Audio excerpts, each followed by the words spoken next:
This episode of The Holy Post is sponsored in part by World Relief, the humanitarian organization that we trust to tackle some of the world's biggest problems. Do you want to fight back against suffering and injustice, but find yourself wondering, can I really make a difference? The answer is simple. Yes, you can. Together with listeners like you, World Relief is responding to millions affected by conflict, mass displacement, food insecurity, and so much more. Now through June 30th, when you join The Path as a monthly partner in World Relief's work across the globe, your monthly gifts can be doubled for the first year up to $55,000. Check out worldrelief.org/holypost for more on how you can multiply the impact of your recurring giving. Your yes matters. Don't miss this opportunity. Head over to worldrelief.org/holypost and join The Path today. Welcome to The Holy Post. Influential pastor, author, and apologist Tim Keller passed away last week. We reflect on Keller's ministry and wonder who's filling the shoes of these Christian giants that we've lost. A new book is also out about poverty that says the U.S. spends more on welfare than any other country except France, but the majority of that money is going to help the middle class and the wealthy rather than the poor. Why aren't we doing more to end poverty, and is our view of the Bible to blame? Then, it's been 25 years since Rich Mullins died. I talk with Mullins' friend James Bryan Smith about the songwriter's inspiring life and legacy. All of that, plus Matthew Soerens joins me for some good news from the southern border. Also this week, exclusively for our supporters, we have a new Holy Post office. Every month, our listeners send us questions, and all of you vote on which one you most want us to answer, and then we record our answers in a bonus segment that we call the Holy Post Office. This week, Phil, Christian, and I give our thoughts on the question, when should you leave your church, and when should you stay despite disagreements? So you can check that out if you're a Holy Post supporter, and if you aren't a supporter, it's time to get with the program. You get access to all kinds of great content, bonus interviews with our guests, monthly live streams, free books and merch, and ad-free episodes of the show. So go to holypost.com and sign up today. I've got one more announcement. Apart from the community of listeners that's formed around the Holy Post and our faithful supporters, I'm excited to announce that we've assembled another community, a team of experts that we're calling the Holy Post Pundits.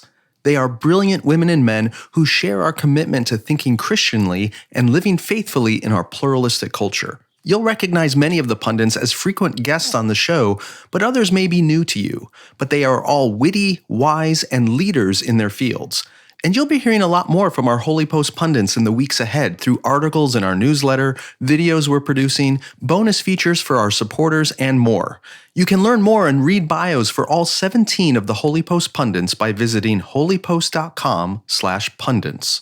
Okay, here is episode 566. Hey there, welcome back to The Holy Post. This is Phil Vischer. I'm here with Skye Jitani. Hi, Skye. Hello, Phil. And Christian Taylor. Hi, Christian. Hey, Phil. Where are you? Today I'm in Clarksville, Tennessee. I'm about to interview a bunch of currently serving soldiers who were just deployed on the border of Ukraine. And I'm super excited about that this week to hear what their experiences have been like and just to get to know them a little. Wow. Did you take the last train to Clarksville? I did. Of course I did. How else would you get here? Okay, and now it's time for the theme song. What's the news that you like the most? Who's your favorite podcast host? If it's breakfast, get your toast. It's Skye and Phil and the Holy Post. Skye and Phil and the Holy Post. And sometimes Christian. Okay, we're back. I wanted to mention this. Hadn't happened last week yet, but Tim Keller passed away a few days ago. There's been a lot of talk on Twitter, in the major newspapers, like everywhere. It's one of the more prominent Christian pastor deaths in recent memory, so it's interesting to see all the reactions. I haven't tweeted about it because I don't like to just jump in to say, here's what I think about this person who's no longer with us. I don't find my opinion that important, but I thought we should at least bring it up because he's a interesting character, and whether he represents Like, was he the beginning of an era or is he the end of an era? It's an interesting question. That's a good question. Yeah, he represented a new kind of intellectual Christian. If you don't know who Tim Keller is, he was a pastor, well-known pastor in New York City, started Redeemer Presbyterian Church, I don't know how many years ago, 30 years ago, 40 years ago? Yeah, it was in 1989, something like that. 1989. I can't remember. I've read a lot about him this week too. Yeah. Yeah, built a very influential church there, started the Gospel Coalition, which is, what is the Gospel Coalition, Skye? How do you describe? It's a group of more reformed pastors and church leaders who advocate for that theology and the centrality of their understanding of the gospel. That it was pretty important in the resurgence of Calvinist theology and Reformed theology among a younger demographic of men when I was a younger man in the early 2000s. Some people call it the Young, Restless, and Reformed crowd, which is a book by Colin Hansen. And Keller was kind of one of the patriarchs of that movement, I would say. But at the time, he was not young. Was he restless? No, but he inspired a lot of people a generation younger than him. Okay. And I think he gave a lot of heft and intellectual credibility to Reformed theology that it hadn't had in previous generations. Okay. I bumped into Keller, it's probably 20 years ago. I think I was at a point where I just wasn't getting much of anything out of any sermon I was hearing anywhere, and felt like I was sort of starving, just intellectually and spiritually. The combination of intellect and spirituality that's kind of driven me most of my life. It wasn't being fed. And this is pre-Holy Post, but it's early kind of podcast era. I just bumped into his sermons on a podcast app and started listening to some of them and really appreciated both his manner of preaching, which is very, kind of informal, conversational in style, very relaxed, extremely relaxed, but also weaving in all sorts of different sources and inspirations and, a whole lot of C.S. Lewis, but then something from the day before his New York Times op-ed, opinion pages. So just the way he pulled together things from so many different sources and combined them with a casual intellectual rigor, I was like, hey, I think this is what I need right now. And it was very helpful when I first bumped into him about 20 years ago or so. Skye, have you met him? You've met everyone, right? Yeah, I met him a couple times. Okay. When did you first bump into him? Oh, gosh. I don't even remember. It would have been while I was working at CT, and then probably one of the times I spent more extended time with him was at a gathering that happened back in 2018. And he and I were in line together at the buffet. And so we talked all the way down the buffet line as we were getting food and sat together and talked more. And, what were the topics of conversation through the buffet line and after? Some of it was some people that we knew in common, and like the Dalai Lama. Exactly. Yeah, like the Dalai Lama. But that was 2018, and he had been writing and speaking more about the political rifts that were going on. Of course, being in New York and in a white evangelical context. And I think a lot of the reform crowd that he moved in were figuring out, what do we do with this Donald Trump business and all the culture warring that was going on. And he represented, we've talked a lot on the show about how so much of white evangelicalism is defined by the Southern stream of white evangelicalism. Right. And Keller represented, obviously, a New York stream of it. He wasn't a New York native, but his ministry was there, and he understood what it meant to bring the gospel to a community that was very affluent, very professional, and very secular. And so his point of view often clashed with what was going on in Southern white evangelicalism. And he was just a great spokesperson for that. And I admired that about him. I admired a lot of his writing. There were certainly areas that I disagreed with him, both theologically and tactically. But overall, my respect for him was through the roof. And especially in this era where we had so many celebrity pastors that just imploded, or not even those who imploded, but so many that were clearly malformed by their celebrity status, he managed, from what I could see and from what I've heard from others, he managed to avoid that pitfall. Yeah. And for that alone, I think he deserves a lot of respect and admiration. Yeah. Yeah. Christian, were you ever a listener of Keller's podcast? So I sermons never or met anything? him. I never met him. I was introduced to Tim Keller through Skye and his writings and talking about what he learned from Tim Keller. And then, now that he's passed, I've done a lot of reading, on him. And as I read sort of these bios, one of the things that really jumps out at me is how much I have learned from Skye and With God Daily, or, the daily devotions. I do see Keller's work reflected in there. So in a sense, I feel like I'm benefiting from his teachings without ever having really read very much of what he's done. Yeah, I've read a little of his stuff, not a ton. I've listened to quite a few of his sermons, but in the last, since George Floyd and since things got very dicey in white evangelicalism over politics and tone, I've found myself popping up in people's tweets listed alongside him more frequently, and we took on the nomenclature in some circles as nuance bros, that Tim Keller and Phil Vischer were among the nuance bros who would look at any issue and say there was nuance to it.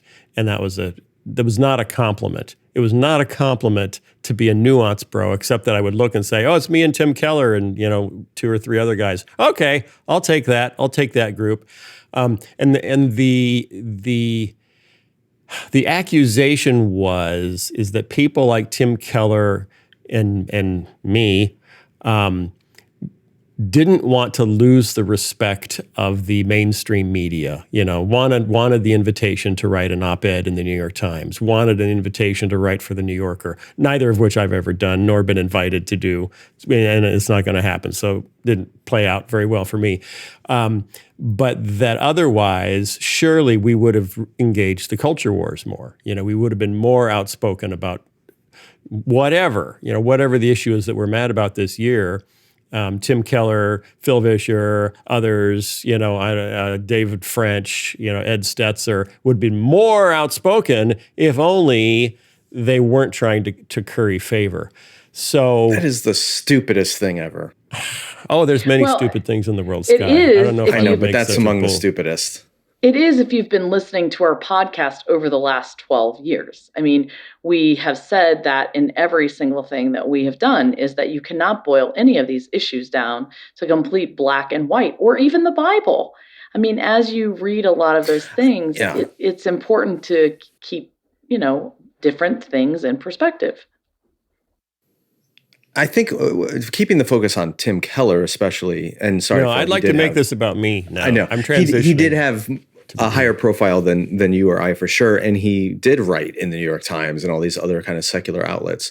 But I mean, he's more conservative than I am, and that you are on a lot. I mean, he's complementarian in his theology, meaning he doesn't believe women should be ordained or pastors.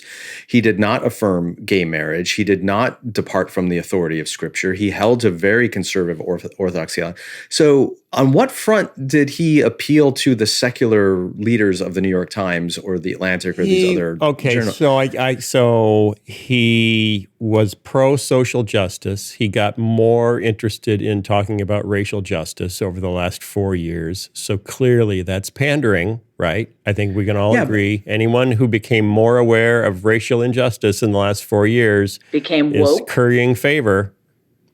But he was criticized of this stuff well before the last 4 years. And I think what people are really trying to say is they didn't like the fact that Tim Keller refused to demonize those he disagreed with.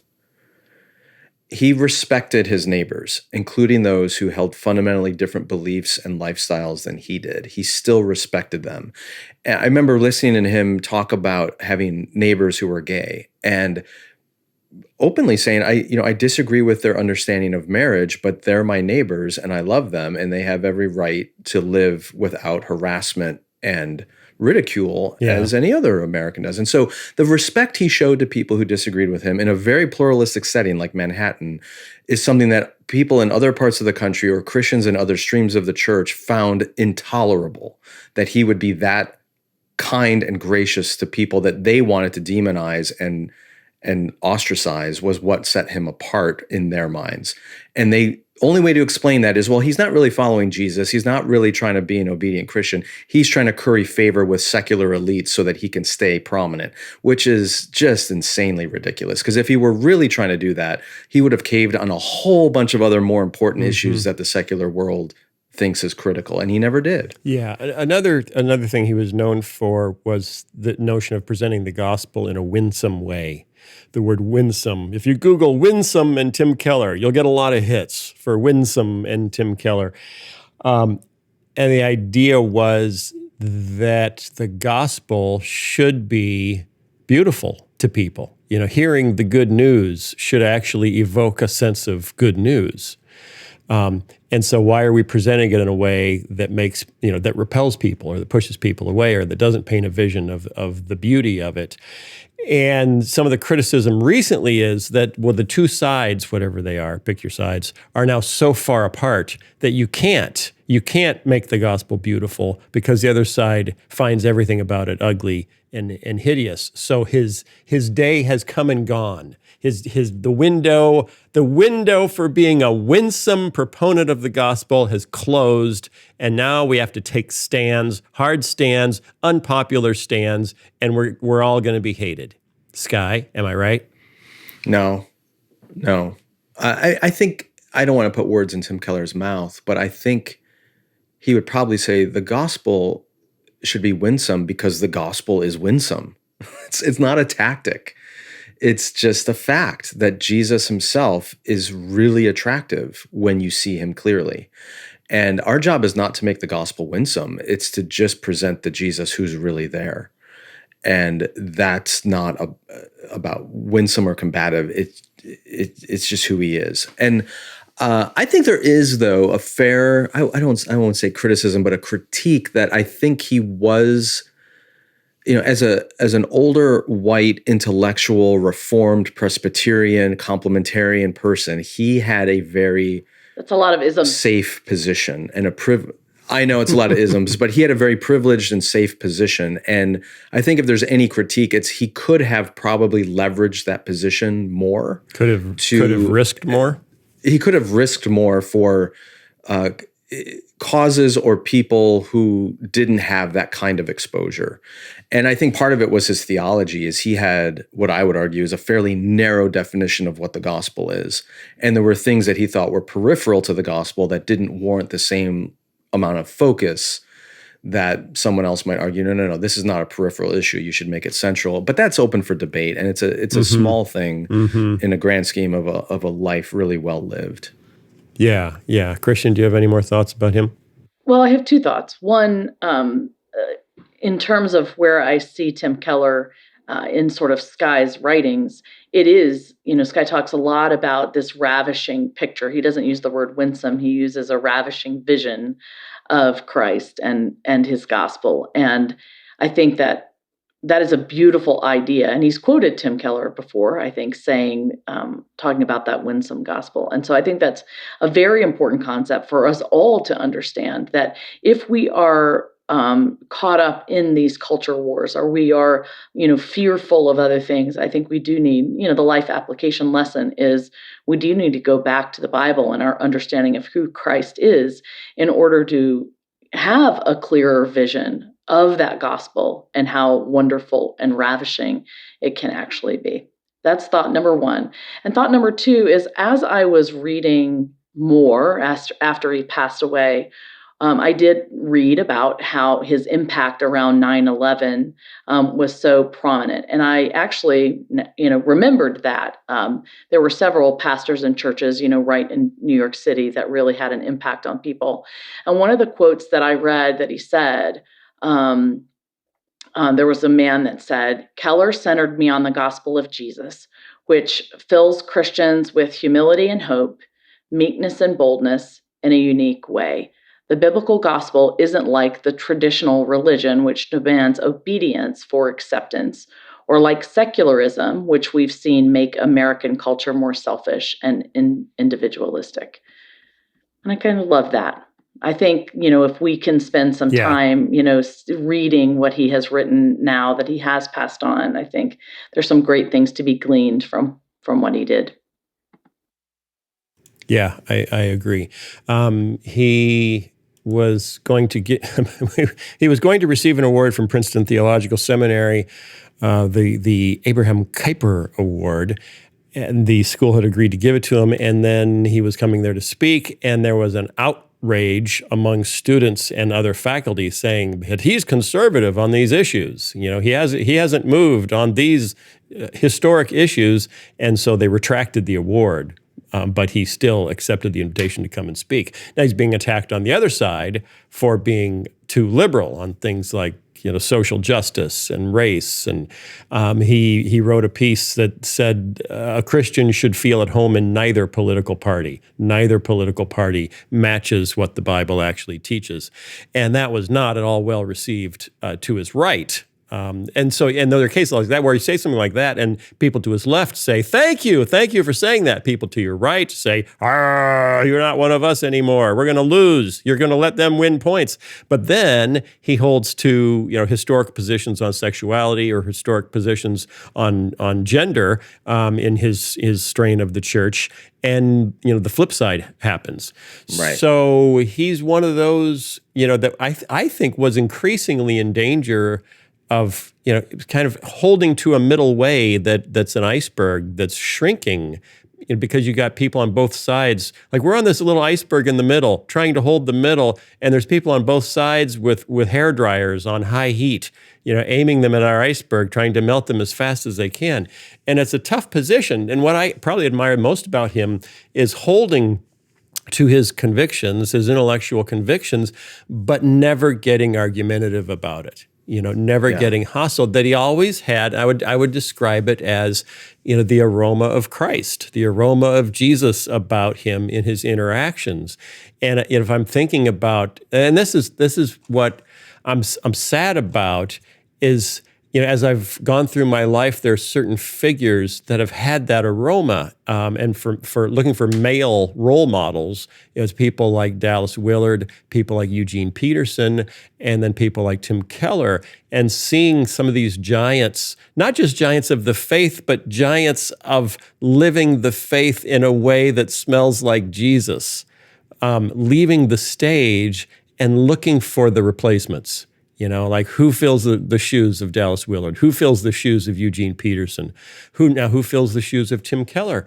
And I don't have good answers to that. And maybe it's simply because they're not old enough yet. They haven't come along yet, and they'll emerge in the next decade, and then they'll die, and we'll say, "Oh no, now we're really messed up." And maybe there's always the next generation. I don't know, but it's sad to see some of these giants of the faith that actually made you want to follow Jesus because of their aroma, exit stage left. All those people you mentioned, Phil, Willard and Peterson and now Keller, they fit what Mark Sayers describes as a non-anxious presence. Like, even though the world seemed to be going crazy and the culture's going nuts and the church is bonkers, they had this really stable gravitational pull to them that wasn't anxious. It wasn't fear-driven. They just were who they were. There was this deep sense. This is like what John 13 says before Jesus washed the disciples' feet, says that Jesus, knowing where he had come from and where he was returning, took off his clothes and washed them. Like, he had this non-anxious core to him that was so solid in his standing with the Father. And I saw that in all three of those men as well. Yeah. And Keller had that. And that iceberg you're describing in the middle that's shrinking, I don't think Keller was there because it was the middle. Yeah, well, and I hope we're like this. We're not there because it's the middle. We're there because we believe it's what Christ calls us to. Whether it's to the right or to the left or to the middle is irrelevant. It's what Christ has called us to. And yeah, you're getting blasted from both sides, and that seems to be a shrinking iceberg. But to be sitting and standing on that iceberg and not be anxious because you're convinced this is the call of Christ and this is where our faith compels us to be, regardless of what the world around us is doing. We need more leaders like that. And there are women and men like that. But I think you're right. They're just not old enough to get the attention yet and the longevity of faithfulness Hope to so. earn that prominence. But they'll emerge. I have no doubt they will. We need to find them. Skye, we need to find them. And we need to put them on the show and then give them little buttons that say, I've been selected. We'll have a program. We'll have a program of finding the next generation of non-anxious, Jesus-like voices. Okay. There you go. I don't know what I'm talking about. With the Holy Post seal of approval. All right. So it's bad news that Tim Keller has shuffled off this mortal coil. It is good news that he was here so long, had such a productive output, and was faithful from beginning to end. From beginning to end, faithful. No controversies, no Ravi Zacharias. Oh, crap. Now what do? We don't have to erase anything he ever said. So praise God for that. And on that good news, now it's time for News of the Good.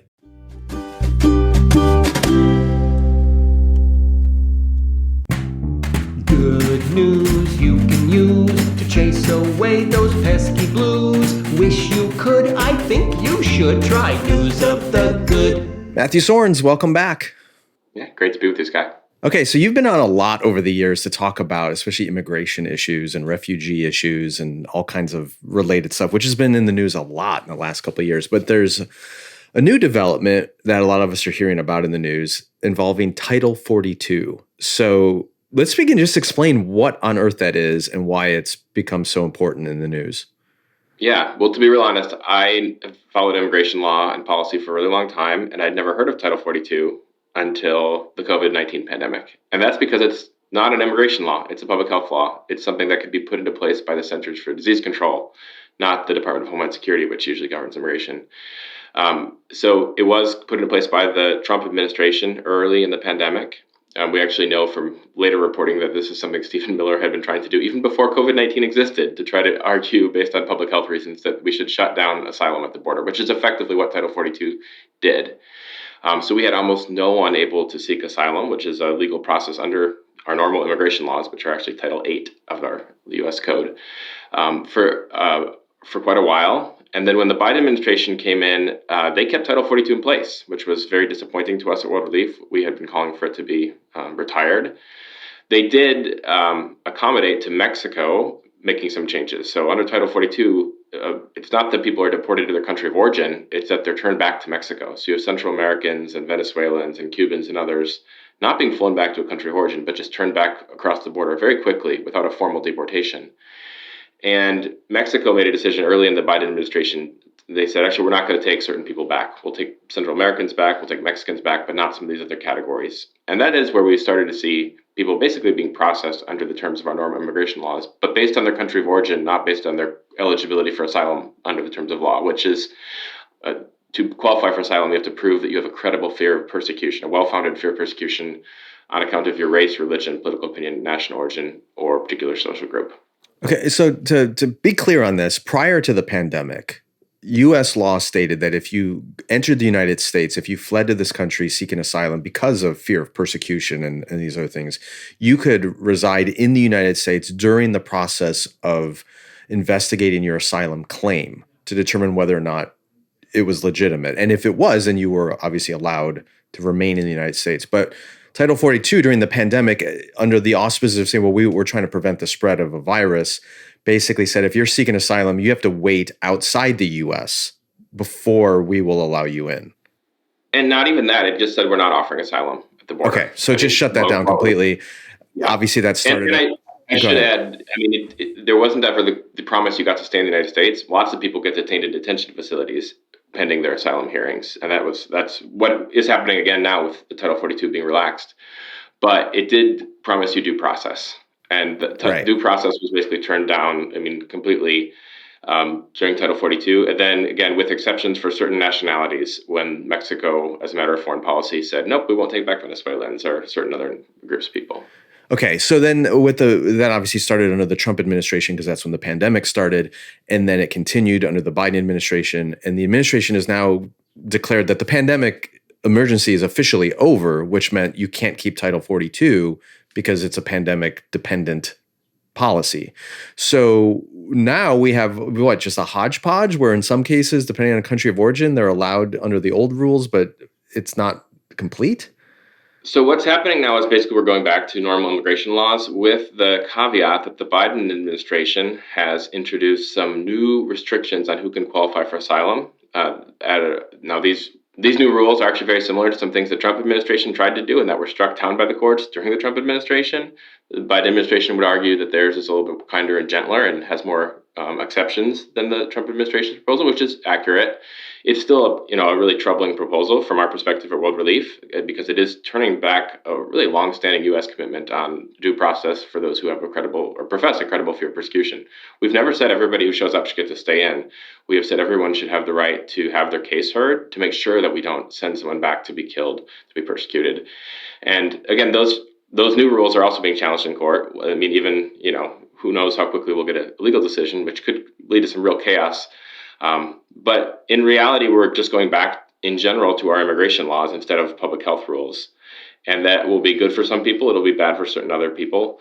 But there was a huge rush of people trying to come in before Title 42 ended because they were from countries that were being allowed in and they were not being formally deported, which meant, if you're not going to be flown back to your country of origin and you're just pushed back over to Mexico, of course you're going to try again and again and again. We saw a lot of recidivism among unlawful entries for that reason. Okay, so you've been on over the years, like I said, to talk about this issue. What you're basically saying is the broken system that we've been used to for a long time is the broken system we're still stuck with, and it's a mess. So this segment is supposed to be called News of the Good, not just news of the depressingly persistent broken immigration system. So what is the silver lining here? Like, what signs of goodness and hope in such a broken system can you point us to? Yeah, I'm glad to transition to that because I don't see a lot of good with current immigration policy, honestly, but I do see tons of good in the work that we do at World Relief and our partner churches and volunteers. One, for example, a couple weeks ago, I was in Tijuana on the Mexican side of the border with a church partner that World Relief has supported for a number of years that really actually going back to, there's always been backups of people trying to seek asylum at the border, and churches have long played a really key role in providing shelter for people. So this particular pastor, actually, Pastora Adriana, is just an amazing woman. This shelter was started by her husband, Jose. Really tragically, her husband died in the COVID-19 pandemic when the U.S. said we can't do asylum, we can't possibly, interact with people in a way that might be a public health problem. He wasn't willing to send people out of their church, and more people arrived, which was heartbreaking that he passed away of COVID. But his wife has stepped up and is carrying on both their church and their shelter ministry with people from Central America, from Southern Mexico, and sometimes from other parts of the world as well, offering food and shelter and protecting people while they wait for the chance to seek asylum. And they're not unique in that. There are churches all along the Mexican side of the border that literally have cleared out the space of their sanctuaries, have built bunk beds. Pastor Jose, before he passed away, built bunk beds in his church's office. He didn't have an office anymore. He just said, I could fit 4 more bunk beds in here. And we see some of that on the U.S. side of the border as well, where churches really across denominational backgrounds are stepping up. Volunteers are stepping up. At World Relief Southern California, we've got a host home program where people who are coming in through San Diego, who are among those allowed to come to the United States and seek asylum, they usually don't want to stay in San Diego. They want to go to Chicago and to Seattle and to New York and Florida and all over the rest of the country. But sometimes they need a place to stay for a night or two, get a shower, get a meal. And there are families from local churches in San Diego that will say, hey, you could stay with us while you get on your way. We figure out a bus ticket or a plane ticket. And then even across the United States, I mentioned Seattle. World Relief for many, many years has worked in a detention center where we basically run church services inside of that detention center. Because again, some people are allowed basically with a GPS tracking unit or some other sort of alternative to detention out to live in the community while they wait for their asylum hearing, if they are allowed in the United States under our laws. Others are not. They're held in detention sometimes for weeks or months, even years in a few cases. And we provide some spiritual support inside those detention centers, or at least the one outside of Seattle. And then in places really across the United States, like here in Chicagoland, we've been meeting people as they arrive on buses, some of them buses paid for by governors of other states, and helping provide emergency support for people. We've got a program here in Chicagoland that's very similar to what we do with our Good Neighbor Team model for a refugee, where we'll basically connect a team from a church to a family as they begin life in a new country, with the one caveat that asylum seekers are usually not authorized to work for at least 5 months after they file for asylum. So we have to actually provide some additional resources to cover rent, or sometimes it's a church that has a parsonage or some other housing option available for that family while they work their way through this long, complicated legal process. What your stories remind me of, the churches on the border, both sides of the border, helping, and then agencies like yours and others around the country that are doing this.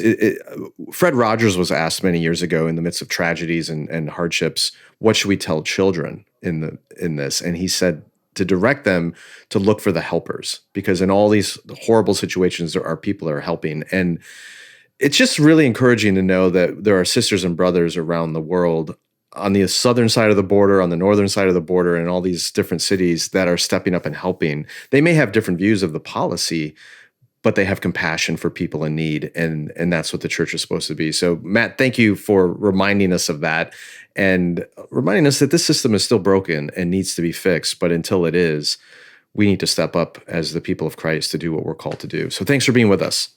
Yeah, thanks so much, Skye. Good news you can use to chase away those pesky blues. Wish you could, I think you should try News of the Good.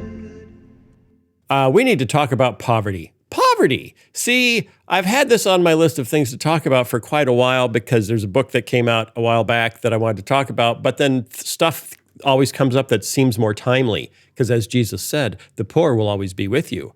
But yoga pants controversies, those come and go like the wind, like grass in a wildfire. So we gotta, you gotta jump on those controversies when they happen, and then you put off poverty till the next week. But we need to talk about it. So okay, good. there's a new book. That does. No, when I say it that way, it does. No.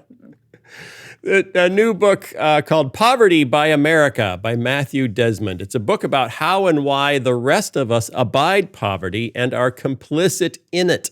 Why do many of us seem to accept that the problem is one of scarcity? In other words, there are poor people in America because there just isn't enough to go around, as opposed to saying, hey, we are in the richest country probably in the history of the earth. Do we need to have so many poor people?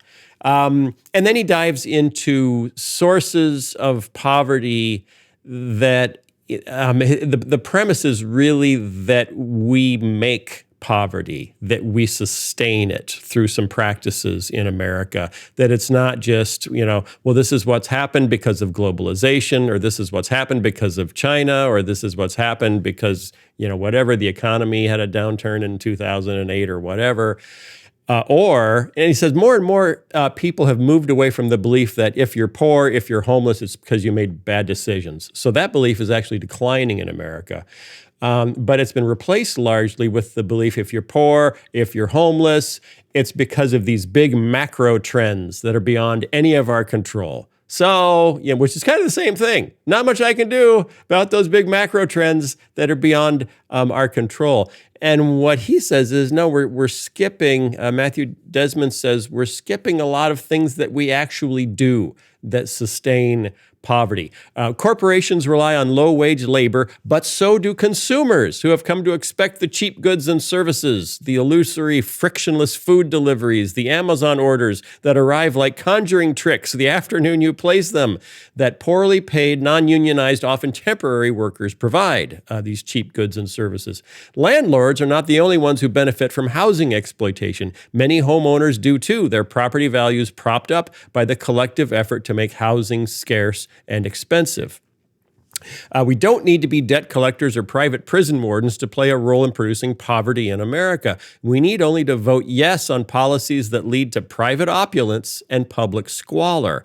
And with that opulence, build a fence, build a life behind a wall that we tend and maintain. So, and then he goes through some of the things that we believe are terrible and that don't help at all, like public housing or various welfare programs, and looks into the data and says, no, actually, they do help. They do help. We have figured out how to solve some of these things, particularly when we look at what happened during the COVID crisis and how many people were in danger of eviction or in danger of falling behind. And we did these massive child income tax credits and eviction help, delays in eviction. And that in 6 months, during the COVID lockdowns, child poverty in America dropped by 50% because of what we did to help. And then we voted to stop doing it. And now they're going right back up to where they were. So his contention is, and he's obviously coming from a more progressive end of the political spectrum, but that's a big factor at play here that's worth discussing. His contention is we actually know how to reduce poverty. We actually know how to do it. We just don't want to because of the lifestyle we've built that benefits us all by sustaining poverty in America. So, okay, two things. One is, we did spend trillions of dollars during the pandemic, trillions of dollars we did not have, which has contributed then to the debt crisis that we're now facing and the whole raising the debt limit nonsense that's going on in Washington. So if you really believe that the federal government or state governments for that matter have infinite resources, then sure, just keep throwing money. But most economists believe that is not a sustainable solution at these things.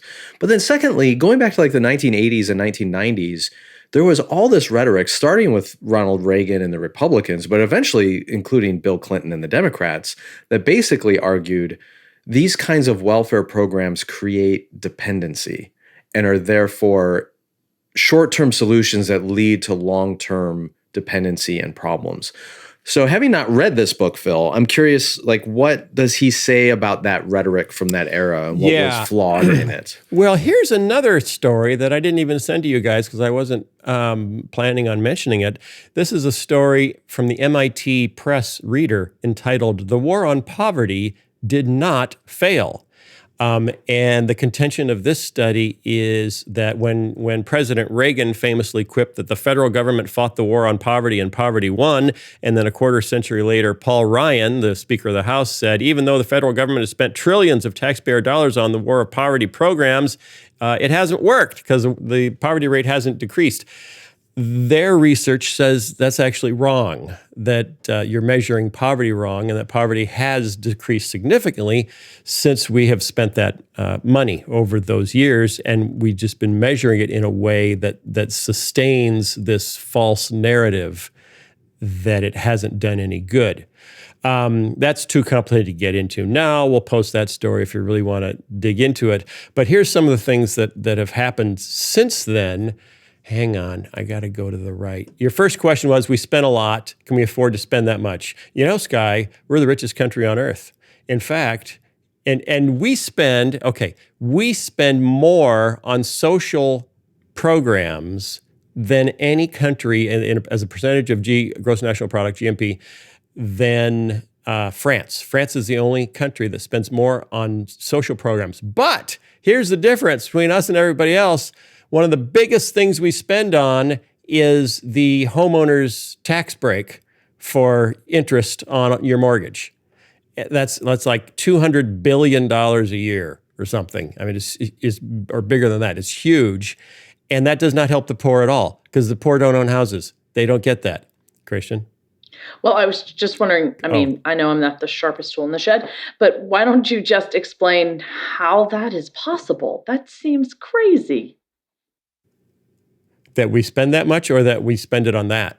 That we spend it on that. Because very simple historical reason, we wanted to get, in the 1930s, 1940s, 1950s, we wanted to get as many Americans as possible into home ownership. Why? So they wouldn't become communists. That's why. Because communism was sweeping the world. And if you were a homeowner, if you were a property owner, it moved you into the middle class. And if we could move everyone into the middle class, they wouldn't find communism or socialism enticing, and we would win the Cold War. And owning property makes you a stakeholder in the capitalist system. Whereas in communism, no one's owning property except the state. So the more private ownership of property you have, the less likely people are going to be drawn to a communist kind of message or system. So you're right, Phil. But there's so many different directions I could go here. But what I hear you saying, or what I hear him saying, is the problem is obviously it's not that we don't have enough money. We do. We are the richest society that's ever existed. What he's saying is, we need to reallocate where that money is going away from subsidies that help the wealthy or homeowners and shift that over to those who have the least. Yes. So it's not coming up with new money, it's shifting that money. We talked about this when it came to public schools, where if we really had an equitable way of funding public schools, it would require taking funding away from some of the richer school districts in order to bring up the poorer districts. But who wants to take funding away from their kids? Right. And their community. So when President Clinton instituted welfare reform in 1996, pledging to, quote, transform a broken system that traps too many families in a cycle of dependence, the old model, Aid to Families with Dependent Children, or AFDC, was replaced by Temporary Assistance for Needy Families, or TANF. TANF is the new system, where most funds administered by the old system went straight to families in the form of cash aid. TANF gave grants to states with the added directive to promote two-parent families and discourage out-of-wedlock childbirth. So TANF was very much a reaction to the issues of its time, where we were saying, oh, look at how many children are being born out of wedlock and don't have two parents at home.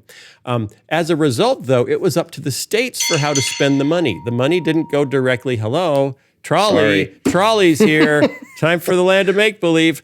Two-parent families discourage out-of-wedlock childbirth. The states could deploy the money however they wanted. So states have come up with rather creative ways to spend TANF dollars. Nationwide today, for every dollar budgeted for TANF, poor families get about 22 cents for every dollar.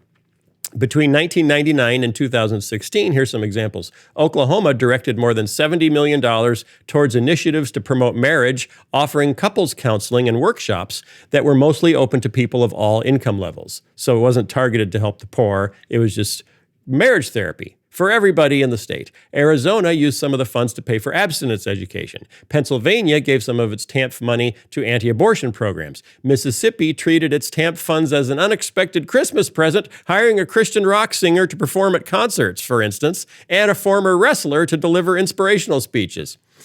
So this was money that previously was going directly to the poor in terms of cash aid, and was now given to states to use at their own discretion, as long as it supposedly covered these directives. So hang on, one more point.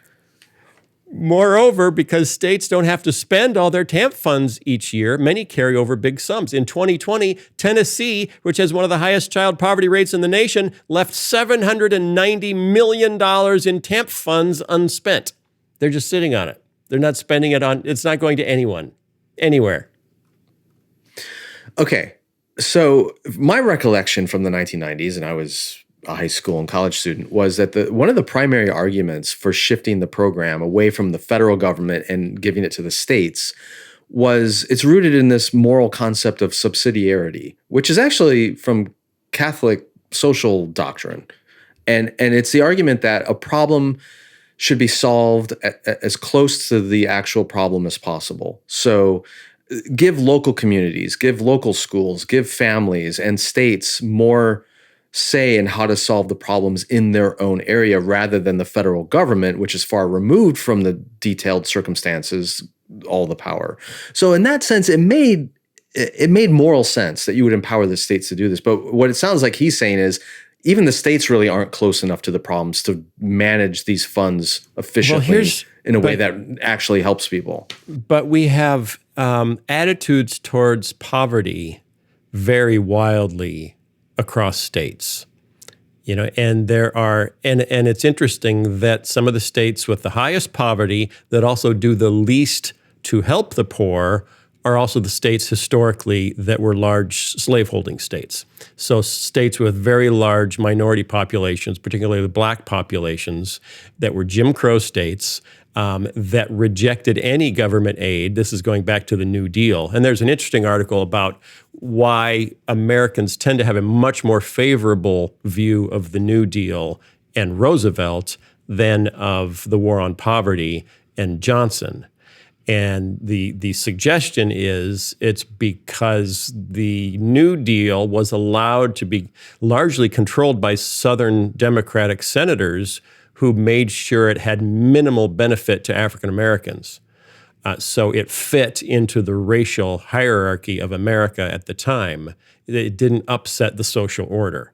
Helping poor white people, yeah, we're having a really hard time. We're in a Great Depression, so we need to help poor white people. We got to the 60s, we were actually in a time of affluence in America. So most of the people reading the papers were doing just fine. And then here comes Kennedy and then Johnson saying, as part of overturning the social order in your community, Birmingham, Alabama, or Tuscaloosa, or Jackson, Mississippi, as a part of overturning your social order, we're going to give a whole lot of money to African Americans. And that was the end, of widespread Southern support for the Democratic Party. It drove people to Goldwater because he was against the civil rights movement. So there's a lot of racism inherent in our changing attitudes about help for the poor in America, unfortunately. Well, and I think I remember, actually, this is probably from your video. It's the first time I ever heard it, Phil, where you talked about the images, across our magazines, which, sort of created the way we saw the world, were usually the African-American poor.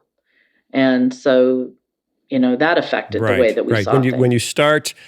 When the War on Poverty was announced in 1964, the majority of images of poor that were presented to Americans through TV and in magazines were images of white rural families, so Appalachia. By 1968, that had completely changed. And now the vast majority of images in magazines and on TV that displayed poverty were images of urban blacks, not rural whites. And that changed America's attitude. And it wasn't intentional. It was just because that's what the news stories were about, partly because of the race riots that were happening. There was a whole lot more attention being paid to what was going on in the big cities. But because of that, when the average American thought about, quote unquote, the poor, in 1970, they were thinking of an urban black family who they were much less compassionate toward than in 1964 when they would think about an Appalachian white family who seemed, wow, if I lived there, that would be me. And that changed how we viewed government handouts.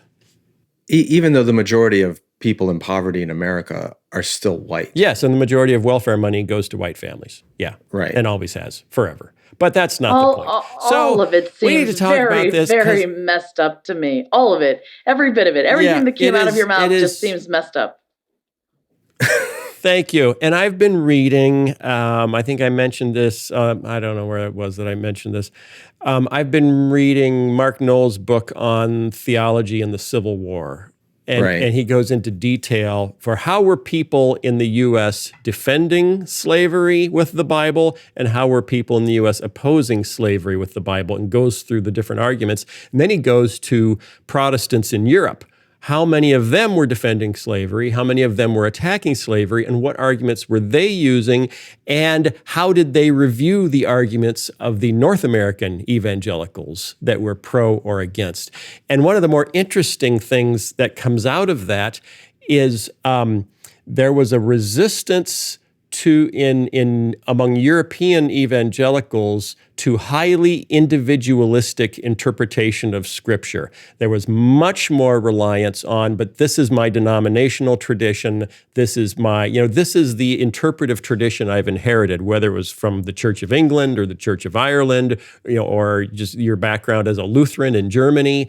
And in America, we were all cowboys, on the Wild West, and we had been preaching for 30, 40 years by the mid-19th century that all you need is the Bible and you and the Bible, and you can, and it's clear. And it was partly the effect of Darbyism and, rapture theology that said you're just looking for the clear reading of Scripture. So the pro-slavery side in the U.S. found that they had the upper hand in finding just standalone verses that appear to support slavery. And the abolitionists were really at a loss to find individual verses that very clearly condemned slavery, because there aren't any. They had to draw more from the spirit of Christianity. But this is the spirit of Jesus. This is the spirit of his teaching. And I wonder if this is kind of the same thing, where it's very easy to draw an individual verse. Like I've had people come back to me about welfare and say welfare is stealing. That's a violation of the Ten Commandments. The Ten Commandments says you shall not steal. So you're stealing from someone and giving, or you're showing partiality. So here's a verse that I think disproves that welfare is a Christian thing. And the only response to that, like the response to the pro-slavery arguments, is I don't think that's the spirit of the law. I don't think it's the spirit of Jesus. So question for Skye. Skye, resident theologian, when is the spirit of the law more important than the letter of the law? When do we know we're doing it wrong? When we're arguing for or against slavery or for or against poverty assistance? The spirit of the law is always more important than the letter of the law. But not a jot or a tittle shall be removed or added. Right. And that's remember, letters. That's about letters, yes. Skye. And where did Jesus say that? He said it in the Sermon on the Mount, which was a series of him quoting Old Testament commandments where he says, you have heard it said, you shall not commit murder. But I say to you, do not be angry at your brother. So he takes the letter of the law and then he explains the spirit behind it. So he's not saying the letter doesn't matter, but what he's saying is the deeper righteousness that surpasses that of the Pharisees is the spirit of the law. So by all means, do not steal, but the scriptures are full of God's compassion and care for the poor. And, this is a case where throughout history, bumper sticker theology usually wins. The soundbite theology usually wins because it's easier to get simple-minded people to adhere to a couple of words on a bumper sticker than it is for them to be filled with the Spirit of God and understand a vision of compassion and kindness toward their neighbor and brother and sister. That's harder. That's rarer. That's not as easy to bludgeon people with. And so we will always resort back to the bumper sticker theology because it's just so much easier to manipulate people with. And that's sad, but it's true. And so whether it's slavery and abolition, or it's gun rights today, or it's prison reform, or it's compassion towards gay and lesbian neighbors, whatever, we always want to pull out the verse and say that settles it, it's over, and never look at the spirit behind those things, which are far more compelling, and people don't have the tolerance for it. Christian, were you going to say something? No, I don't really have anything earth-shaking to say, but I do see that happen a lot, what Skye is talking about, where we are focusing on the law, particularly in the discussions now about sexuality in any form. We are focusing so much on what the sin is or on what the law is that what comes out of our mouth and how we relate with people that may think differently than us, is overtaking anything, everything else, I guess I would say. Yeah.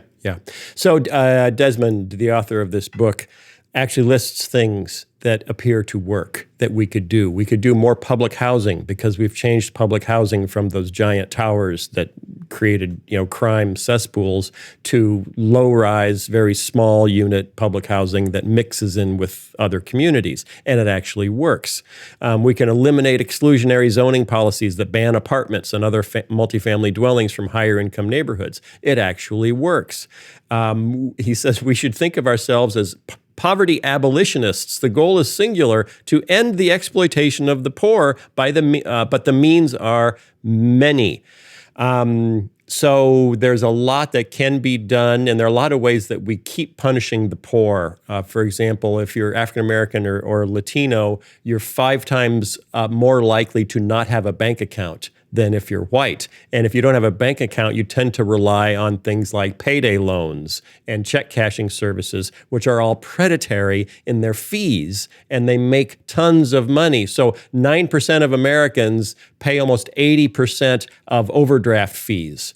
And banks are making tons of money, typically off the poorest people who are the least likely to be able to keep money in their checking accounts and most likely to have overdraft fees. So there's just policy after policy and business practice after business practice. And for people like me, people just say, hey, I love everybody. I just want my property values to stay up. So no, I don't want you to put an apartment building a block away from my house. And I don't want the zoning changed so that you could have 2 families in a house in my neighborhood or on a block. Right.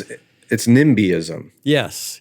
So we can change that? We can change our not in my backyard. Not in my backyard. And now the counter to that is YIMBYism, which is yes in my backyard. Yes. Yeah. So it comes out of more progressive liberal urban areas where everyone votes very progressive and is, espouses all this compassion for the poor. But then when they come and say, okay, well, can we put a halfway house or a homeless shelter or affordable housing in your neighborhood, these same progressive liberals will say, not in my backyard. I want to help those people, but not in my backyard because it will hurt my property values. So that causes a lot of problems where we're all for these things in theory, but when it comes down to what are you willing to sacrifice or what tax incentive are you willing to give up, that's when people go, as long as I don't have to sacrifice anything, I'm all for helping the poor. What I am opposing is the use of the Bible, cherry picking verses to oppose any public help for others. And I've heard, and this isn't just 1 or 2 people that have told me this. This is lots of people that have said things to me online like, taking my money is theft. Giving my money to someone else is unjust. Taking less of my money is biblical. And things like, you can't raise taxes because the 10 Commandments says do not steal. And things like, you shouldn't give unearned support to people because Paul said if you don't work, you don't eat. And the federal government can't do any of these things, assist the poor, do anything, because Romans 13 provides an exhaustive list of what the state can do. So, and the more I'm now reading about theological application leading up to the Civil War, the more I'm seeing the parallels of, wow, if it's me and my Bible, I can find my politics in the Bible. I can. And if there's no larger group or larger tradition to say, that's really not what that verse is. We've never read that verse that way. We're very innovative in America, and one of our greatest, air quotes, innovations is ways to read the Bible to get whatever you want out of it. Totally. Well, what I think would be an interesting question to ask, I wonder if those same people have a problem with tithing.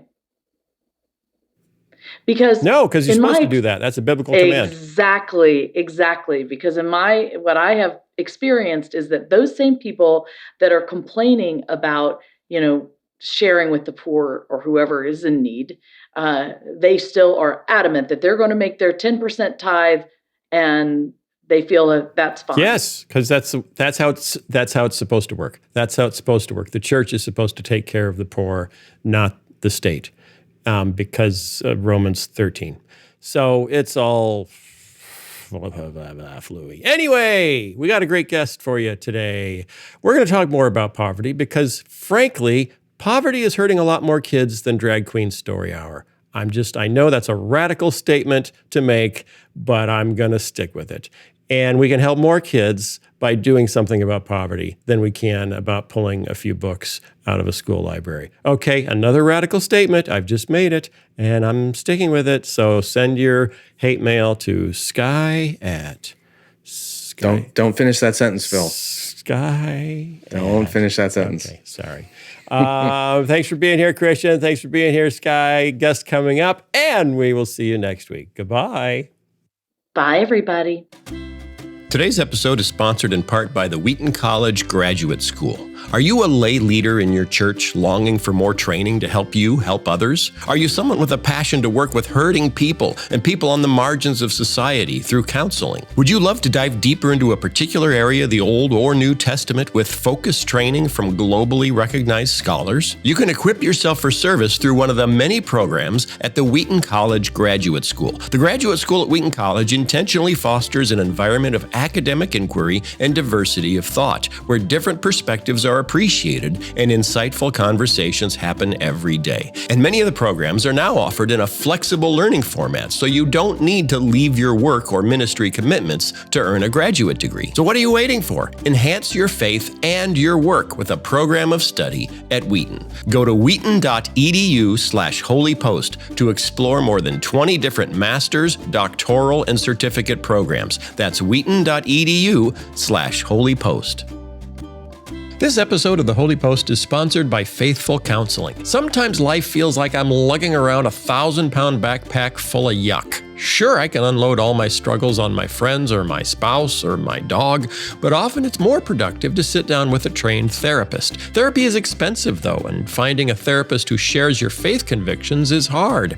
That's where Faithful Counseling can help. With more than 3,000 licensed therapists across all 50 states, Faithful Counseling will pair you with someone who can help. More affordable than traditional counseling and more flexible, too. You can request a different therapist at any time. What have you got to lose except that big weight on your shoulders? We all need to talk to someone sometime, and Faithful Counseling can help. So keep growing into the best version of you. Visit faithfulcounseling.com/holypost and get the professional faith-based counseling that you need. They've even got a special offer for our listeners. Right now, you can get 10% off your first month at faithfulcounseling.com/holypost. Thanks again to Faithful Counseling for sponsoring this episode. 25 years ago, Christian singer and songwriter Rich Mullins was tragically killed in a car accident. A few years later, his friend James Bryan Smith wrote a book about Mullins' life, ministry, and legacy. That book is being re-released to commemorate the anniversary of his death, and we've picked it for this quarter's Holy Post Book Club. That means if you're a Holy Post supporter, you'll be receiving either a free ebook or hard copy soon. The book is called Rich Mullins, An Arrow Pointing to Heaven. In this conversation with James Bryan Smith, I talked to him about Mullins' deep struggles, his sometimes uncomfortable honesty, his prophetic songs, why he walked away from the contemporary Christian music industry, and why his music still speaks to so many of us. Smith is a theology professor at Friends University in Wichita, Kansas. He's authored a bunch of books, including the Good and Beautiful series of books, and he's the director of the Apprentice Institute for Christian Spiritual Formation and a founding member of Richard Foster's spiritual renewal ministry, Renovare. Here's my conversation about Rich Mullins with James Bryan Smith. James Bryan Smith, welcome to the Holy Post. Hey, it's good to be here, Skye. Thanks for having me. I'm so glad you're here. We were talking before we were recording about how much I've enjoyed your writing over the years. And to be honest, I didn't know that you had written this biography of Rich Mullins until this re-release just came out.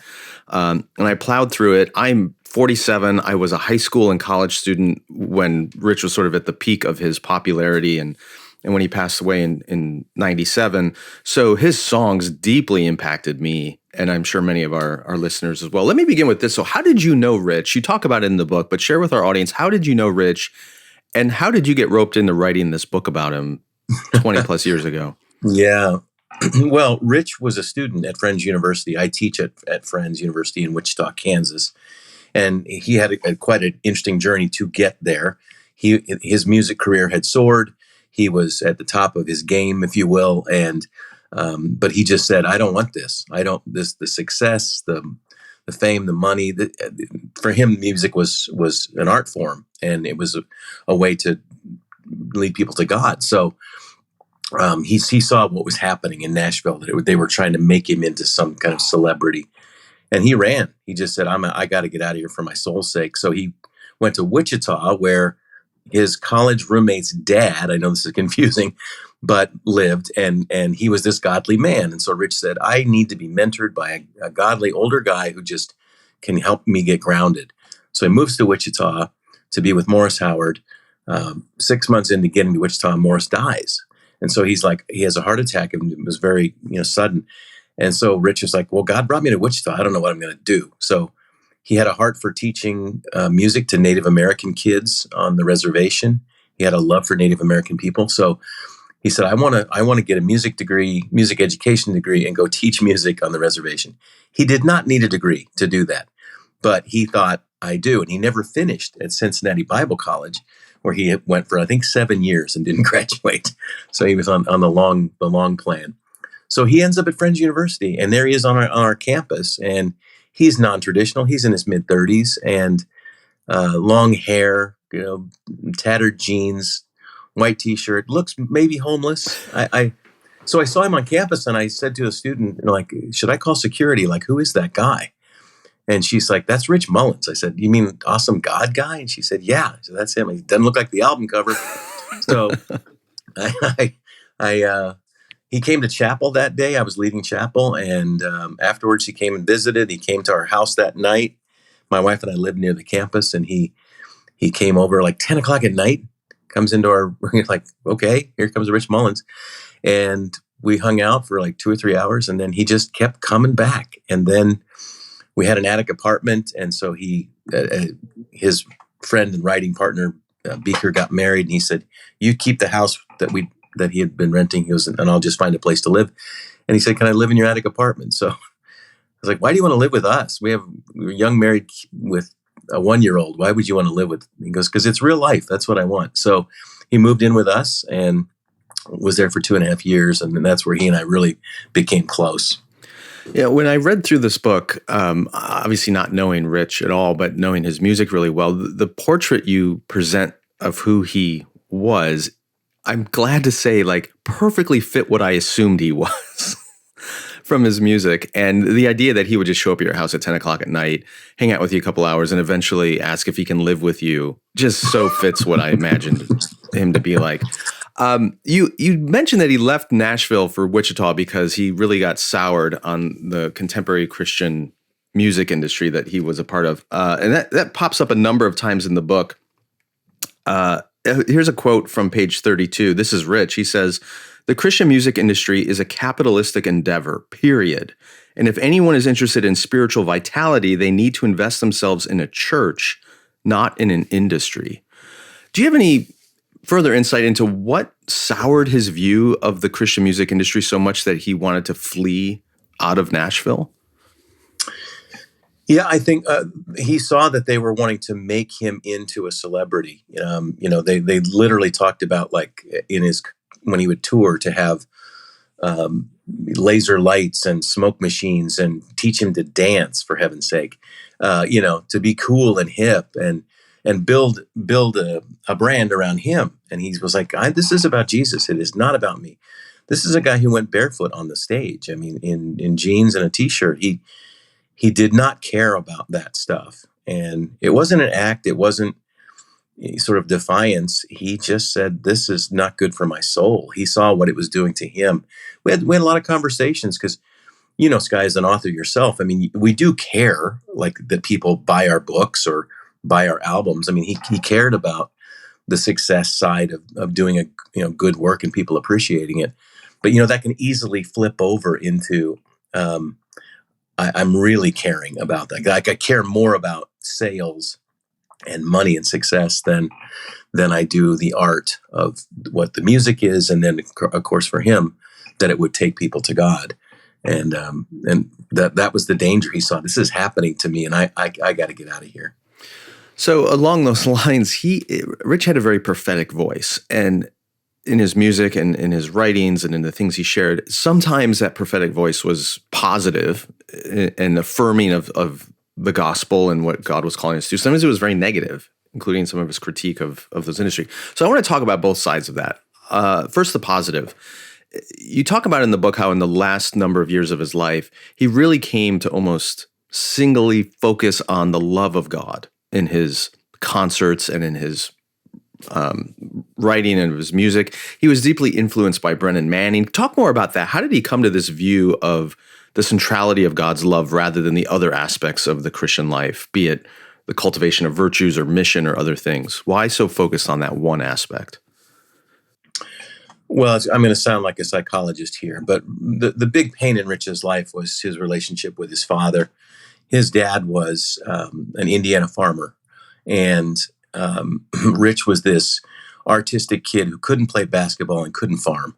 And that is not a good formula in Indiana. So his dad is from this coal miners family. He's this rough and tumble tough guy.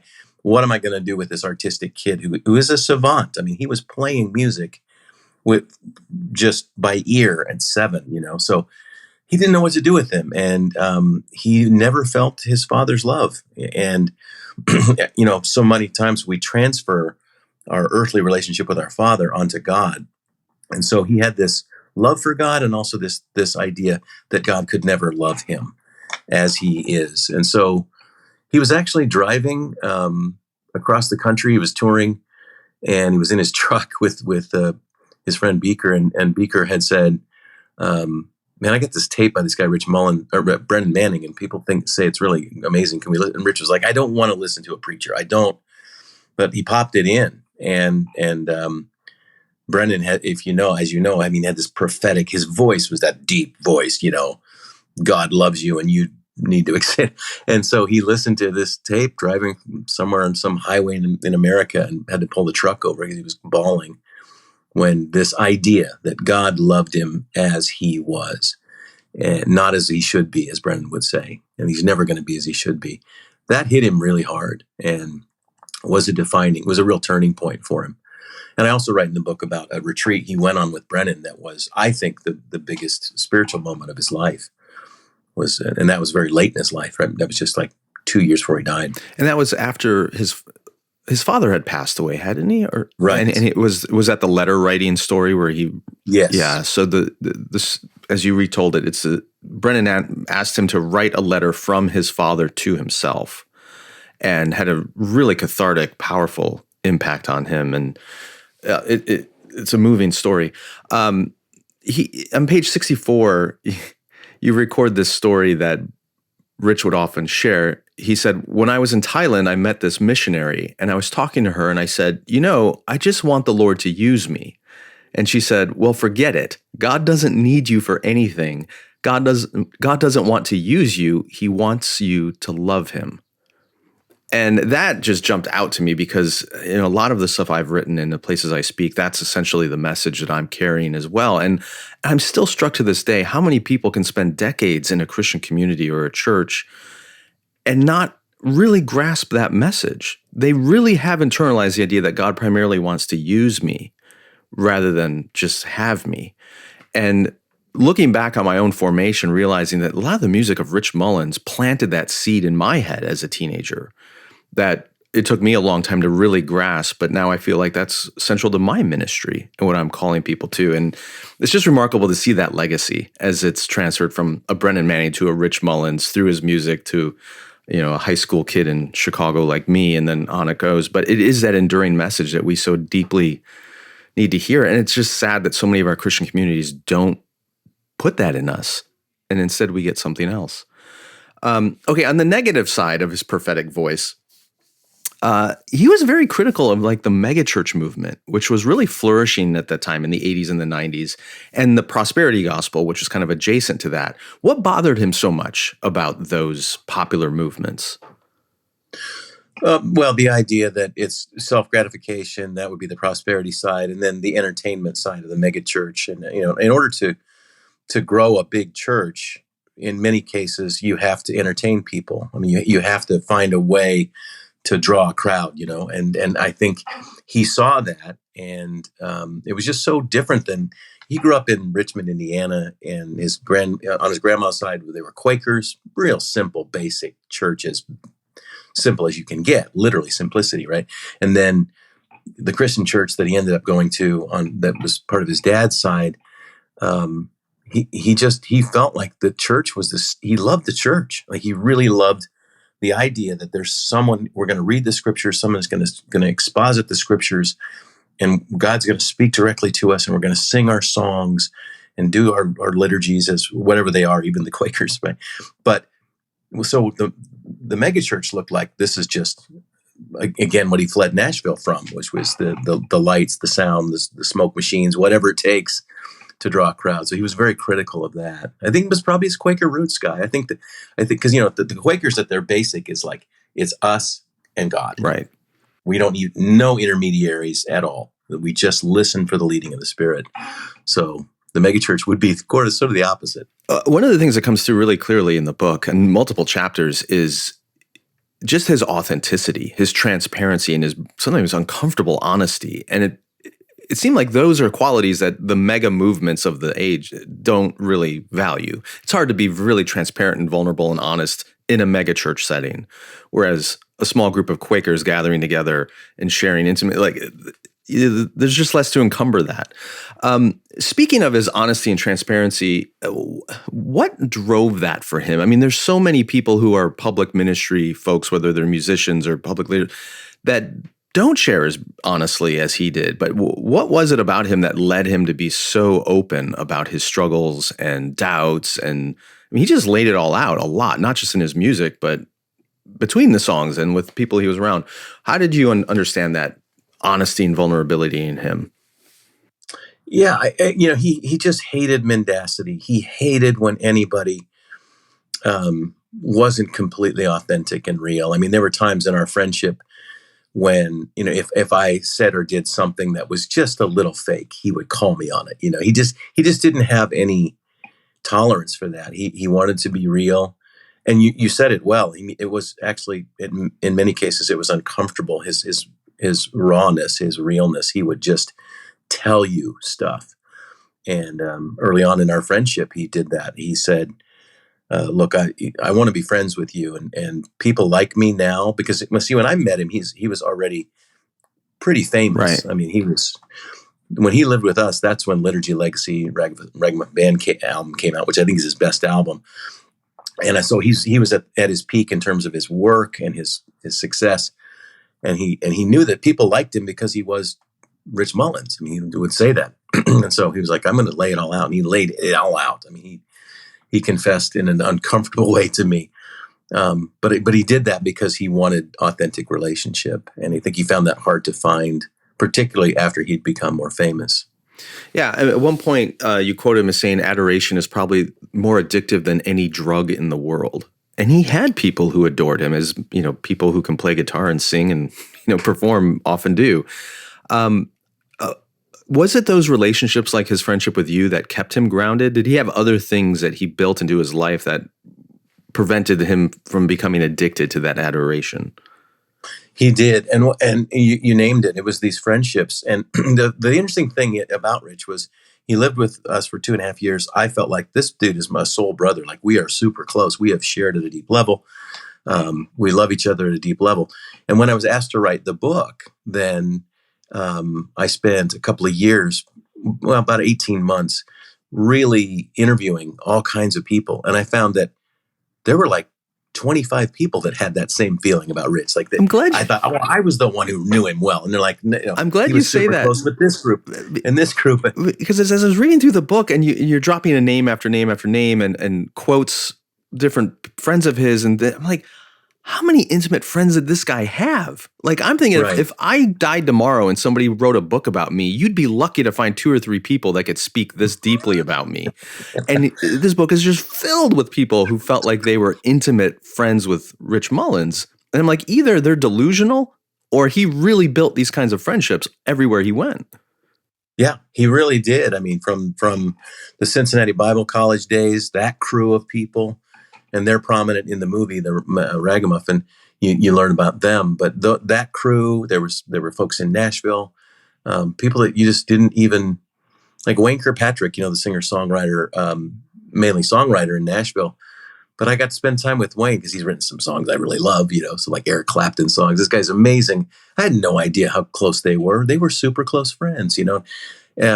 Even like the more famous people like Michael W. Smith after Rich died, and I interviewed Michael and Amy Grant and all these people, and I didn't know how deeply connected they were with him, but he just had that way. He would just, this is me, and it's and this, Skye, when someone's vulnerable, it invites other people to be vulnerable, and so he would do it, and then someone else would go, oh, I guess I'm safe with this guy, and then they would share. And boom, there's the bond. So yeah, you're right. It was just stunning how many. I'm the same. I'm like you. I mean, if I died today, I'm the same thing. There'd be like 4 people that would.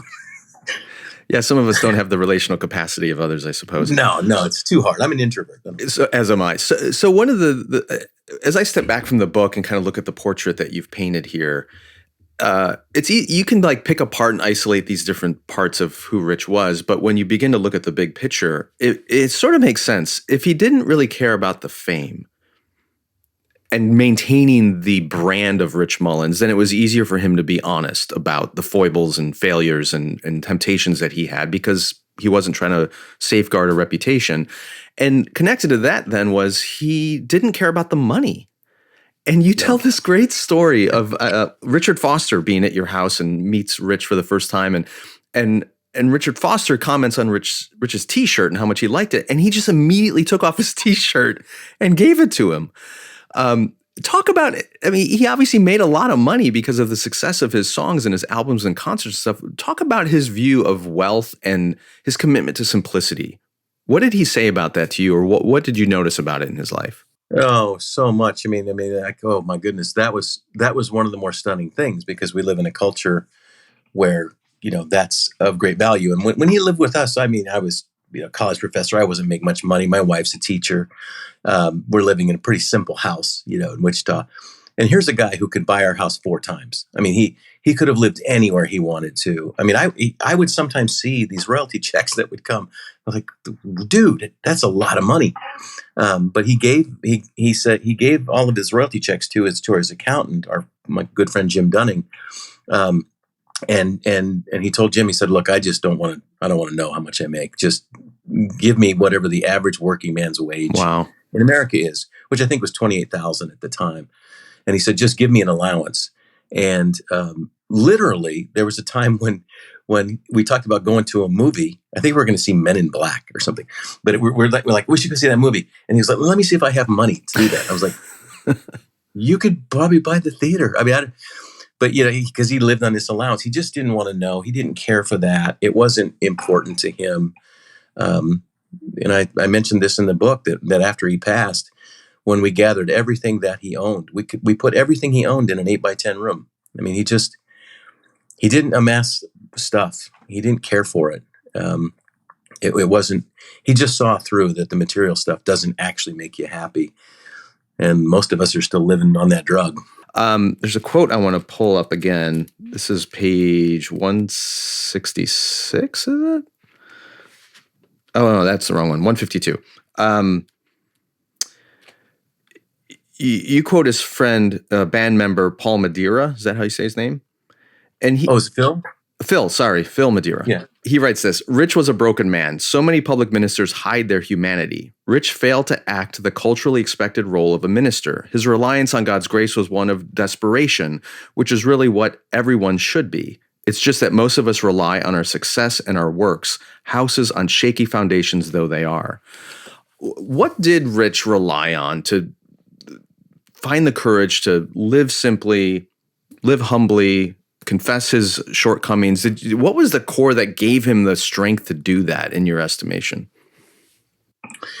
His connection to God was incredibly real. I mean, it was the center pole of his life. He really believed in the Apostles' Creed. The song Creed is such a tremendous song for so many of us.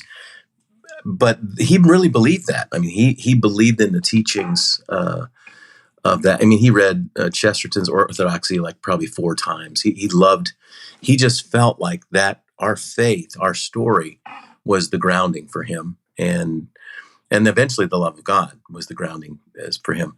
But also I would have to say his love of the art of what music was. And here's the most stunning thing, I think, Skye.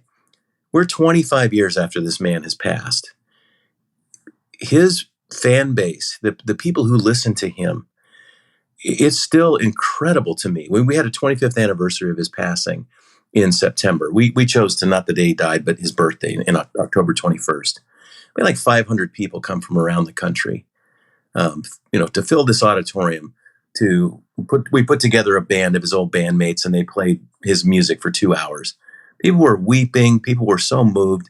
And as I would talk to people, his lyrics, like he was a poet, but there was depth. And I can't, there's no one I can compare him to in contemporary Christian music in the last 30 years. I mean, Keith Green, maybe, but you have some people like, how does someone endure that long? And I think it was because he was so committed to the craft of the music and the lyrics, the combination of those two. I mean, a song like "Hold Me, Jesus" just that hits so many of us at a deep level. You know, we feel that, and it's a beautiful song musically and lyrically. Anyway, so I think the music, I think the church, I think God, I think all of those things that's what held him together.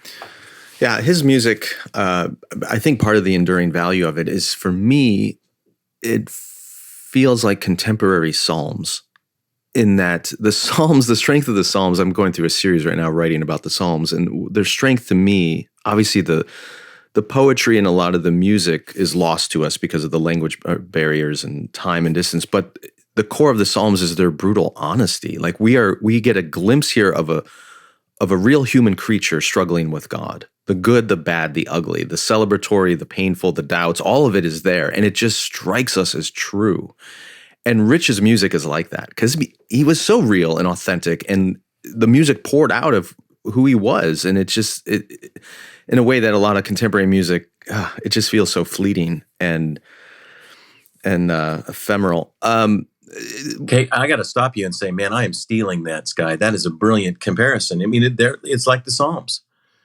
That is really brilliant.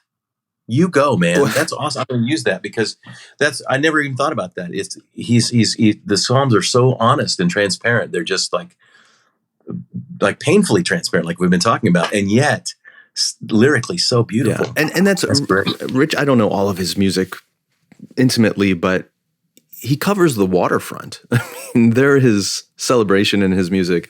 There's lament. There's grief. There's questioning. It's all there. So I think his library just it's a guide for us even now. Toward the end of the book, you have a chapter focusing on death, and you, of course, retell the story of how we lost Rich Mullins. But I was surprised to learn that he talked a lot about death and even assumed at some point that he would die young. What was healthy about his understanding of death that we can learn from? I mean, like what Paul says, to live is Christ, to die is gain. He did really believe that to die would be gain, like that we would be with Christ, and so he really longed for that. I mean, we would have been friends maybe 2 months or something, and I remember because I didn't know all of his music at that time. I knew Awesome God, I knew a couple of other Step by Step, I knew something, but I didn't know all of his catalog of music. But I just said to him one night, so what's your favorite song that you've written? And some people, I thought he'd hem and haw, but he no question, he said, oh, Elijah. I said, Elijah? I was like, I got to go listen to that. He goes, well, you should, man. And so I listened to it. It's a song about his death, And I went back to it the next day and said, that's a song about your death. Your favorite song. When I leave, I want to go out like Elijah, like on a chariot of fire. And of course, the metaphor for a lot of us is that he died in a car accident, and so there was some symbolism there. But I think it was healthy that he really did believe that the resurrection means that we are all going to resurrect, and he wasn't afraid of death. And so that I think was the healthy side. Otherwise, it is a little strange that your favorite song is a song about your own death. Well, I appreciated the fact that a lot of the things he said, obviously that song he wrote, he didn't run away from that. As he talked frequently about, hey, we're all destined to die. That's our fate. Let's not hide it. And you talked about how he had a younger brother who died when he was an infant, I think, and Rich as a boy would just go into the bedroom and look at the empty crib. And so at a young age, he was meditating on these ideas, and it shaped him in hopefully not a morbid way, but in a healthy way. And just remarkable. Okay, last question. When you look back on Rich's music and his life, what do you think they have to say to the church in 2023, given where we are and some of the crazy dynamics we're watching? Do you have a sense of what messages Rich has for us today? Yeah, when I was working on the book and you're looking for something that a through line, or something, a theme, a gathering idea. And when I saw the picture that Ben Pearson had taken when Rich was in Ireland, and it's on the cover of the hard book, the original cover I had, but the photos in there. is a picture of Rich, and he's at the top of this mountain up in Ireland, and he has his hands down, and he had his hands up like this, like praising God. And Ben was like, "No, lower your hands," and he lowers his hands to where they're down, and he goes, "Oh man, that's perfect, man. You look like an arrow pointing to heaven." And to me, that was it. When I saw that picture, I just got chills, and I went, "That was this guy's life." He would say, "I'm a mess. I'm imperfect. All these things," but he could say, "God is." I mean, "Awesome God" is his most famous song by far, right? And what was the point? God is awesome. He would point us to God, and he would do that in his work. Well, James, thank you so much for sharing your insights about Rich's life in this book and then with us today. And for those of you who haven't read it, the biographies, when did it come out? 2000 originally? Yeah. Mm-hmm. So it's being re-released because of the 25th anniversary of Rich's death. And it's called Rich Mullins, An Arrow Pointing to Heaven, the photograph you were just talking about.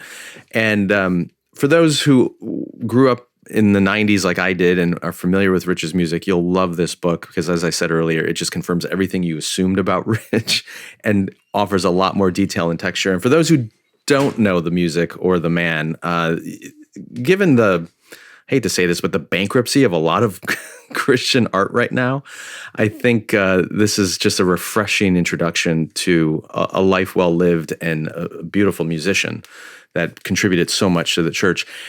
If you're a Holy Post supporter and you're part of our book club, you're going to be getting this book for free, and we're going to be talking about it in some exclusive content for the Holy Post. And hopefully, James, you'll be back, and we'll do a live stream with you to talk more about the book, and you can answer questions from our audience, not just from me. So that'd be fun. We look forward to that. Thanks again so much for being with us. Thank you. The Holy Post Podcast is a production of Holy Post Media. Help us create more thoughtful Christian media by supporting us at patreon.com/Holy Post. Also, be sure to leave a review on iTunes so more people can discover thoughtful Christian commentary, plus ukulele, and occasional butt news. Visit holypost.com for show notes, news stories, Holy Post merchandise, and much more.